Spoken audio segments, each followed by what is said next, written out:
आपको क्या ऐसा ज़रूरत पड़ गई कि आप इस समय धान की खेती किए? हाँ, बकरी बेचा है। अच्छा, सबका पैसा चुका दिए? सब नदी में 10 फुट कोड़ के पानी, 5 फुट कोड़ के उसको पानी को निकाला थे। अच्छा, नमस्कार, मैं हूं आपके साथ निजाम खान। आप देख रहे हैं राष्ट्र संवाद और राष्ट्र संवाद में आपका स्वागत है। आगे हम चर्चा की शुरुआत करें इससे पहले आप लोगों से एक छोटा सा रिक्वेस्ट है, अगर आप लोग हमारी खबर को फेसबुक पर देख रहे हैं और अगर अभी तक हमारे पेज को फॉलो नहीं किए हैं तो पेज को फॉलो कर लीजिए। यूट्यूब पर देख रहे हैं चैनल को अगर अभी तक सब्सक्राइब नहीं किए हैं तो सब्सक्राइब कर लीजिए, लाइक कीजिए और इस विषय में अंत में कमेंट कीजिए। और अगर वीडियो आपको पसंद आता है तो आप इसको ज़्यादा से ज़्यादा शेयर भी कीजिए। तो आइए करते हैं चर्चा की शुरुआत। दरअसल हम आज खेत में हैं और हमारे साथ किसान हैं और किसान के साथ कुछ वर्कर्स है जो यहाँ धान कटनी का कार्य जो है कि कर रहे हैं।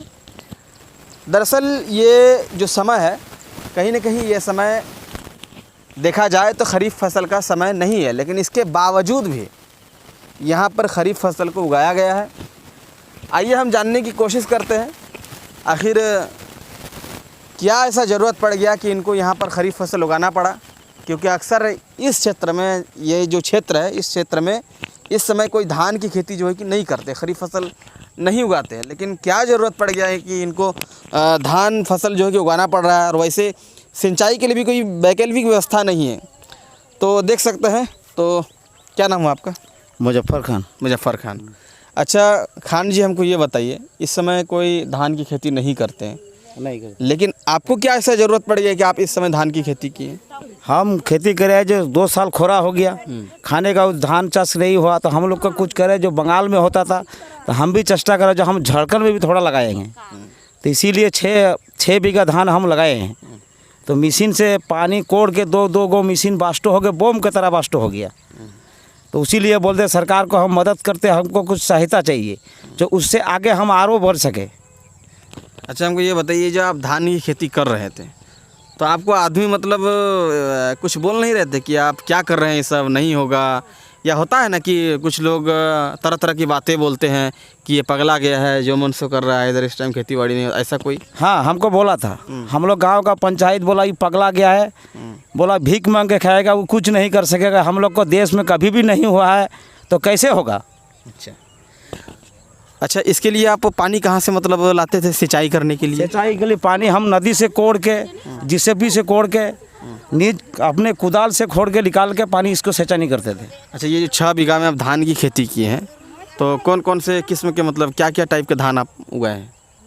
हाँ, इसमें धान जमीन जो है उसको नल्हार धान होता है, स्वर्णो होता है। आप क्या लगाए हैं? अभी लगाए हैं गर्मी धान। गर्मी धान? हाँ। ये कौन टाइप का धान होता है? ये धान होता है तुम्हारा 10-10। अच्छा, ये धान का नाम होता है 10-10। 10-10 ना? हाँ, खाने में स्वादिष्ट होता है। हाँ, खाने में खूब बढ़िया होता है। 6 बीघा में लगभग आपका कितना खर्चा हुआ ये जो आप खेती बाड़ी किए, और ख़ास करके बेमौसम में जिस टाइम समय नहीं खरीफ फसल का, इस टाइम आप खेती बाड़ी किए, कितना खर्चा हो गया? खर्चा मोटा मोटी हमारा 60,000 हो गया है। इसमें 6 बीघा में 60,000? 6 बीघे में 60,000 रुपये खर्चा हुआ है।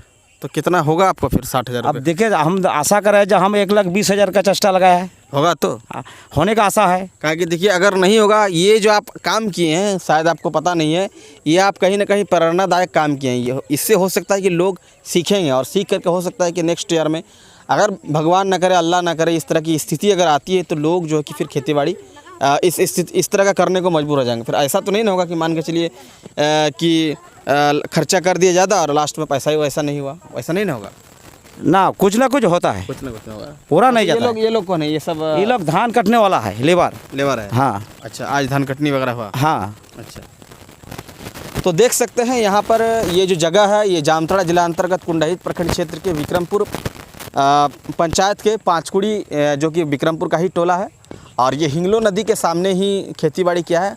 और हिंगलो नदी को आप देखेंगे तो हिंगलो नदी भी इस समय सूखा पड़ा हुआ है, और ख़ास करके जिस समय यहाँ खेतीबाड़ी की जा रही थी उस समय तो और भी सूखा पड़ गया था। हालांकि अभी बारिश उरिश हुई है तो हल्का फुल्का पानी जो है कि नदी में देखेंगे, वो नाम मात्र, उसको सिंचाई के लिए आप नहीं कह सकते हैं।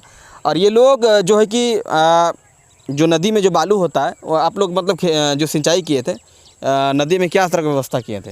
नदी में 10 फुट कोड़ के पानी, 5 फुट कोड़ के उसको पानी को निकाला थे। अच्छा, तो ये लोग जो है कि मशीन से पानी लेते थे और नदी में गड्ढा टाइप का जो होता है, तालाब टाइप का, इस तरह का कुदाली से जो है कि ये लोग व्यवस्था किए थे और वहीं से पानी ला करके जो है कि यहाँ सिंचाई की व्यवस्था की। और 6 बीघा बता रहे हैं कि 6 बीघा खेती बाड़ी किए हैं और गर्मी वाला टाइप जो धान होता है, टेंटन इस तरह का नाम बता रहे हैं, वो धान की खेती ये लोग किए हैं। और कुछ वर्कर्स अभी आप देख रहे होंगे स्क्रीन पर, ये लोग धान कटनी कर रहे हैं। ये लोग धान कटनी किए 6 बीघा की जो है कि ये लोग खेती बाड़ी की। इसमें खर्चा जो है कि रकम काफ़ी ज़्यादा बता रहे हैं और ये उम्मीद भी लगा रहे हैं कि जितना खर्च है उससे डबल कहीं ना कहीं इनकम भी होगा। और ये कहीं ना कहीं इस क्षेत्र के लिए प्रेरणा स्रोत है, खास करके इस क्षेत्र में इस समय जो है कि इस धान की खेती नहीं होते। ऐसे में कहीं ना कहीं लोग प्रेरणा लेंगे इनसे, और अल्लाह ना करे, भगवान ना करे, अगर इस तरह की स्थिति आती है तो फिर ऐसे लोग जो है कि इस तरह की खेती करने को बाध्य हो जाएंगे।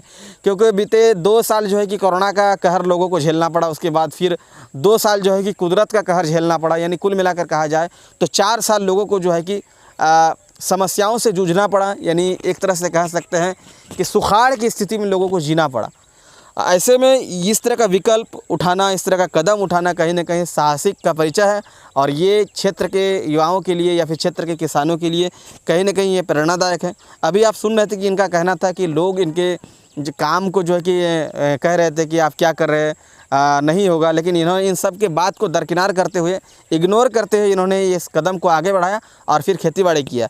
इन्होंने काम किया है जो क्षेत्र के युवाओं के लिए या फिर किसानों के लिए जो प्रेरणादायक काम किया है, ये कहीं ना कहीं सराहनीय है।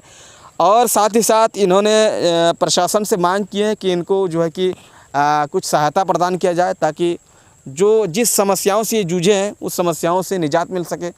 आप जो खेतीबाड़ी किए हैं, और एक सवाल आपसे लेंगे, पैसा आप अपना लगाएं या फिर मतलब कैसे पैसा जुगाड़ किए थे? 60,000 रुपये किसान के लिए कहीं ना कहीं 60,000 रुपया दूसरे से धार उधार करके लिए हैं, बकरी बेचा है। अच्छा, सबका पैसा चुका दिए? सब पैसा नहीं है, किसी किसी का बाकी है, किसी 30,000 रुपया बाकी है। यानी इनका कहना है कि जो खेतीबाड़ी किए हैं वो धार उर लेकर के उधारी से जो है कि किए हैं, लेकिन इनके मन में जिद था कि हमको खेतीबाड़ी करना है, इसी को ही अंजाम दिया। और ये प्रशासन से मांग कर रहे हैं कि किसी तरह इनको जो है कि थोड़ा सहायता प्राप्त किया जाए। अब देखना यह दिलचस्प रहेगा कि प्रशासन इस पर क्या कुछ सोचती है या फिर क्या मामले को गंभीरता से लेती है। लेकिन राष्ट्र संवाद का अपील है कि जिला प्रशासन को इस और ध्यान देने की आवश्यकता, और ऐसे किसानों के प्रति जो है कि ऐसे किसानों के कार्य को सराहना करने के प्रति आवश्यकता है। बाकी इस खबर के विषय में आप लोग क्या सोचते हैं, निष्पक्ष कमेंट करें। खबर अच्छी लगे तो लाइक शेयर करें, हमारे पेज को फॉलो करें, यूट्यूब चैनल को सब्सक्राइब करें। कैमरा पर्सन इरफान खान के साथ निज़ाम खान की रिपोर्ट। धन्यवाद।